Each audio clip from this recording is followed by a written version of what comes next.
Olá, nós estamos em Escatologia em tempos de crise. Estamos no estudo do Anticristo, em 2 de Tessalonicenses, no capítulo 2. Se você achou o texto, vamos então a procurar o verso 8. 2 Tessalonicenses, capítulo 2, verso 8. O que a palavra de Deus fala para nós nesta hora é o seguinte. Então, esse ímpio, que é o Anticristo, seguindo o contexto na qual nós viemos falando e seguindo o raciocínio do Paulo, esse ímpio será revelado a quem o Senhor Jesus matará com o sopro da sua boca e destruirá com a manifestação de sua vinda. A vinda desse ímpio se dá por meio da força de Satanás, com todo o poder, sinais e falsos milagres, e com todo o engano da injustiça para os que perecem, pois rejeitaram amar a verdade para serem salvos. É por isso que Deus lhes envia a atuação do erro, para que creiam na mentira, para que sejam julgados todos os que não creram na verdade, mas tiveram o prazer na injustiça. Então eu quero comentar para vocês 3 aspectos a respeito desse texto que vamos falar um pouco sobre as palavras finais de Paulo sobre o Anticristo. E o primeiro aspecto do que Paulo quer dizer está no verso 8, que o fim do Anticristo será dado pelo próprio Senhor. Ele fala que esse ímpio será revelado e o Senhor o matará com o sopro da sua boca e destruirá com a manifestação da sua vinda. Isso, claro, automaticamente nos remete a Apocalipse capítulo 19. No verso 19 desse livro, nós vemos assim: então vi à besta os reis da terra e seus exércitos reunidos para atacarem o cavaleiro e seu exército, que está se referindo a Jesus, o Rei dos Reis e o Senhor dos Senhores. Mas a besta foi presa, e com ela o falso profeta, que realizou diante dela os sinais com que enganou aos que receberam o sinal da besta e os que adoraram na sua imagem. Esses 2 foram jogados vivos no lago de fogo que arde como enxofre. Os demais foram mortos pela espada que saía da boca daquele que estava montado no cavalo, e todas as aves se fartaram das carnes deles. Ele será, então, o Anticristo será, em termos humanos, indestrutível. Ninguém poderá combatê-lo e vencer. Na verdade, todo aquele que se enfrentar ao Anticristo será vencido. Mas o próprio Senhor, que é o que Daniel fala, que é essa rocha cortada não por mãos humanas, vai derrubá-lo na hora do seu maravilhoso retorno. As expressões de Paulo, sopro da sua boca, manifestação da sua vinda, manifestam o poder de Cristo sobre tudo e sobre todos. Nos lembra essa expressão de Daniel, a rocha cortada não por mãos, quando Nabucodonosor tem aquele sono da estátua com os quatro materiais. No fim de tudo, uma pedra cortada não por mãos vem e derruba tudo, e dessa rocha se cria uma montanha altíssima que é o reino do Senhor, que não terá fim. É claro que Jesus, na sua manifestação do seu reino, hoje, 1 Coríntios 15 fala que ele reina, mas o seu reino poderoso, manifesto, visível, se dará após a destruição do Anticristo.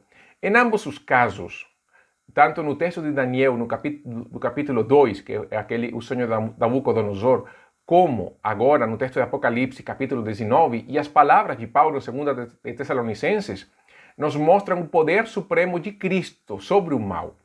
E o mal está conjugado, personificado numa pessoa que é o Anticristo. O Anticristo, na verdade, vai ser a conjunção do mal. Ele personificará o mal, será quase que um mal encarnado. Se Jesus é o bem maior de Deus para nós, se Jesus é o amor e a bondade de Deus manifesta, se em Jesus nós vemos a graça e a misericórdia, no Anticristo nós veremos exatamente o contrário. Por isso que é Anticristo, não é? A palavra está muito certa. O Anticristo vai manifestar justamente tudo aquilo que Cristo não representa. O Anticristo vai ir na contramão de tudo aquilo que Cristo fala e mostra na sua palavra. Então, isso é um bom momento, um bom texto para pensarmos justamente nos valores e como a inversão de valores nos tempos presentes são justamente esse caminho que está sendo feito para a manifestação do Anticristo. O poder dele, o segundo aspecto de Paulo, que está no verso 9 e verso 10, será eminentemente satânico. O verso 9 e 10 vai falar que a vinda desse ímpio se dá por meio da força de Satanás, com todo o poder, sinais e falsos milagres. Ele até pode dizer que o espírito de Satanás está sobre ele. E eu vou falar um pouquinho sobre isso agora, porque, claro, não tem como não entrar em Apocalipse capítulo 13 e nós vamos ali daqui a pouco. E com todo o engano da injustiça para os que perecem, pois rejeitaram amar a verdade para serem salvos. Então Paulo passa da vitória de Jesus a reforçar que o poder que emana do anticristo vem de Satanás. Essa trindade satânica que aparece em Apocalipse capítulo 13 é o dragão, a besta e o falso profeta. Se você está em Apocalipse ainda, vamos para o capítulo 13, vamos para o verso 3. E vamos ler um pouquinho do 3 até o verso 4, e depois vamos pular para o verso 11, e aí vamos seguir até o verso 15. Apocalipse 13, do verso 3 ao 4, fala assim: também vi uma das suas cabeças, falando da besta, do anticristo, como se estivesse ferida de morte, mas sua ferida mortal foi curada. Então toda a terra se maravilhou e seguiu a besta, e todos adoraram o dragão, pois concedeu sua autoridade à besta, e adoraram a besta, dizendo: quem é semelhante à besta? Quem poderá lutar contra ela? Vi surgir da terra, verso 11, vi surgir da terra outra besta, com 2 chifres semelhantes ao de um cordeiro, e ele falava como um dragão. Também exercia toda a autoridade da primeira besta na sua presença e fazia que a terra e seus habitantes adorassem a primeira besta, cuja ferida mortal havia sido curada. Ela realizava grandes sinais à vista dos homens, de maneira que fazia até descer fogo do céu para a terra. E por meio dos sinais que lhe fora permitido fazer na presença da besta, enganava os habitantes da terra e lhes dizia que fizessem uma imagem à besta que havia sido ferida pela espada e sobrevivera. Também lhe foi permitido dar fôlego à imagem da besta para que a imagem falasse e fizesse com que todos os que não a adorassem fossem mortos. Lembre que Jesus já tinha falado que os milagres, sinais se multiplicariam nos finais dos tempos. Paulo quer mostrar no texto de Tessalonicenses que não podemos nos enganar. Satanás também se valerá de artimanhas para enganar, se possível, como Jesus falou, aos escolhidos. O dragão, desejando ser o pai, é louvado através da besta e envia a besta no mundo. A besta, atuando de uma maneira distinta, mas de uma maneira tão horrível, se comparando com Jesus, ela é ferida como de morte. Mas nós lembramos em Apocalipse que o Cordeiro de Deus foi imolado, foi morto. Não foi uma ferida como de morte, Jesus foi realmente morto.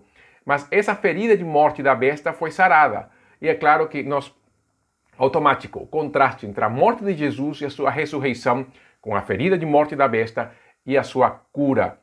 E as pessoas vão louvar, assim como nós dizemos: bem-aventurado o Cordeiro de Deus que foi morto pela cruz, ou como está no Apocalipse capítulo 5, quando os 24 anciãos todos louvam o Senhor e falam: digno é o Cordeiro que foi imolado. As pessoas vão dizer: quem é como a besta que sobreviveu àquele ferimento?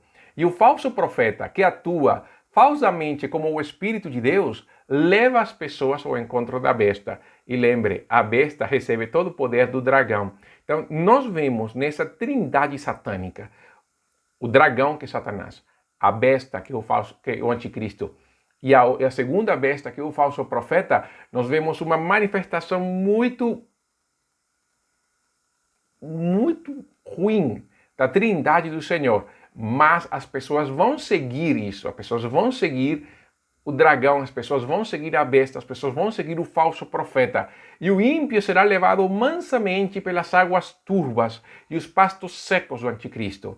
Enquanto nós somos levados pelas águas mansas e tranquilas e os pastos verdes do nosso Senhor, o anticristo levará o seu rebanho justamente para o lugar contrário, águas turvas, onde há conturbação, há confusão, onde há medo e temor, e nesse pasto seco, que não tem como receber a chuva do Senhor, mas que na verdade ele está cheio de todo o pecado, de toda a artimanha de Satanás.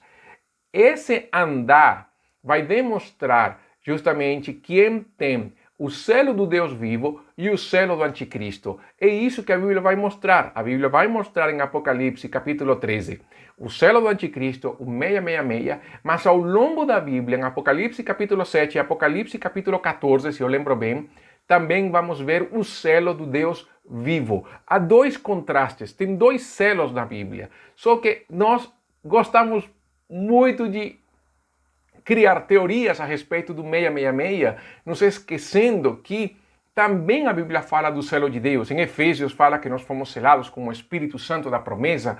Paulo fala aos Romanos no capítulo 8 que ele é o penhor da nossa herança, ele é a garantia da nossa filiação. E isso ali é eterno, é espiritual, é algo que não pode ser quebrado, foi feito pelo próprio Senhor. O selo do anticristo também, ele é um selo que tem a garantia do próprio Deus, no sentido de que eles, na sua justa condenação, estão condenados para sempre. Então, o que nós vemos? O que nós vemos com o anticristo é justamente a separação entre o povo escolhido de Deus e o povo que rejeitou Deus e Cristo, e que aceita voluntariamente o senhorio do anticristo na sua vida, e então manifesta o selo do anticristo nas suas ações, no seu viver. Vejam, e para colocar isso em perspectiva, vejam a questão, e é muito fácil, a questão da igreja perseguida. A igreja perseguida, ela é perseguida por causa do testemunho de Jesus e a palavra do Senhor. Assim como a igreja será perseguida no tempo do anticristo. A igreja perseguida hoje nos dá um exemplo claro de como será a perseguição global do anticristo. A igreja é perseguida, ela não consegue fazer muitas coisas. Não consegue comprar, não consegue vender, não consegue usar um cartão de crédito, não consegue usar nada.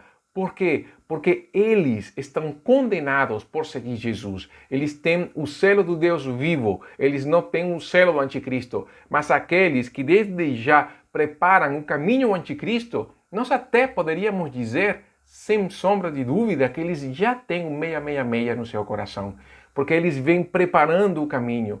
Assim como os profetas, assim como os homens de Deus no Antigo Testamento prepararam o caminho para Jesus ao longo das profecias, ao longo das suas palavras, das suas mensagens, e logo veio João Batista mostrar justamente, apresentar Jesus e falar, eis o Cordeiro de Deus. Assim nessas pessoas hoje, que têm também o selo do anticristo nos seus corações, que têm um 666 nos seus corações, eles também estão preparando o caminho para o anticristo. Através das perseguições à igreja, através da opressão da igreja, através da implementação de valores e princípios contrários à palavra de Deus, através de tudo isso, eles vão preparando esse caminho. E se nós tivéssemos um olhar espiritual, se Deus abrisse nossos olhos espirituais, se nós conseguíssemos ver o selo do Deus vivo e o selo do anticristo nessas pessoas, sem sombra de dúvida, muitos deles teriam um 666. Não pense que o 666, o selo do anticristo, é uma questão física, não é um chip, não é um selo, não é nada. É algo espiritual. Mas nós vamos falar disso com mais detalhes quando façamos o estudo do Apocalipse aqui nesta série também. Mas a última questão que eu quero mostrar hoje é que os ímpios seguirão o anticristo. E tem a ver com o que eu venho falando já, não é? Os ímpios seguirão o anticristo justificando a condenação deles. O verso 11 e 12, 2 Tessalonicenses, Paulo fala que é por isso que Deus lhes envia a atuação do erro, para que creiam na mentira, para que sejam julgados todos que não creram na verdade, mas tiveram prazer na injustiça. Vejam como no verso 11, Paulo fala e Deus lhes envia a atuação do erro. Lembramos do texto de Romanos capítulo 1, que eu li a semana passada, quando Paulo fala várias vezes, Deus os entregou. O ímpio justifica a sua justa condenação. E o que acontece quando as pessoas querem abrir então as comportas do pecado? Deus então permite isso e abre as comportas do pecado para que as pessoas então se enfiem mais no pecado, justificando ainda mais sua condenação, porque o coração deles está completamente endurecido e são eles os primeiros que vão seguir o anticristo. Vejam como esse verso 12, eu quero ler mais uma vez porque vamos fazer um contraste entre o verso 12 de 2 Tessalonicenses capítulo 2 e Romanos 1, 32. Aí fala assim, para que sejam julgados, 2 Tessalonicenses, todos que não creram na verdade, mas tiveram prazer na injustiça, prazer na injustiça. Romanos 1,32 fala, os quais, conhecendo bem o decreto de Deus, que declara dignos de morte aos que praticam essas coisas, não somente as fazem, mas também aprovam os que as praticam.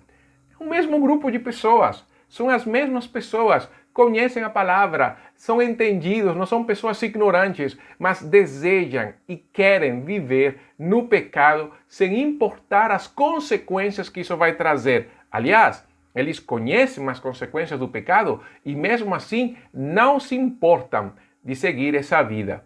Quando uma pessoa rejeita Jesus, podemos ver em que bando seu coração está.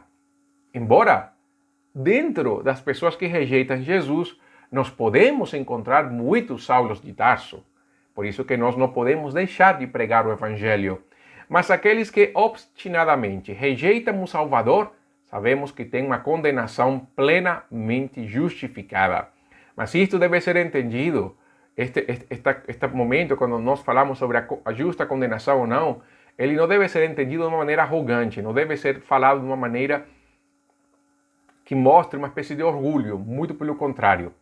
Ver uma pessoa que rejeita Jesus em nós deve criar aquela dor e tristeza, porque essa pessoa está, na verdade, querendo ir para o inferno que não foi criado para ele. Na verdade, o próprio Jesus fala que o inferno foi criado para o diabo e seus anjos. Então, nós temos que ter muita misericórdia daqueles que rejeitam a verdade, que rejeitam o Evangelho, e entender que se nós hoje somos salvos, não tem nada a ver com merecimento, com obras, não tem nada a ver com justiça, é uma ação pura da graça de Deus, da misericórdia de Deus, o que nos deve tornar gratos, mas ao mesmo tempo comprometidos com a sua missão. Então, tenhamos misericórdia, mas ao mesmo tempo preguemos o Evangelho, porque é isso que vai trazer a salvação e a vida eterna. Mas quando nós vejamos, então, que a injustiça começa a reinar, e aquilo que é bom é chamado de mal, e aquilo que é mal é chamado de bom, quando nós possamos ver as pessoas cheias no prazer do pecado, e saberemos que estamos chegando a um fim, porque o anticristo vai reinar. Mas eu quero deixar para vocês o texto da última trombeta, em Apocalipse 11, 15 ao 18, porque esse texto é muito marcante e deve trazer em nós muita consolação.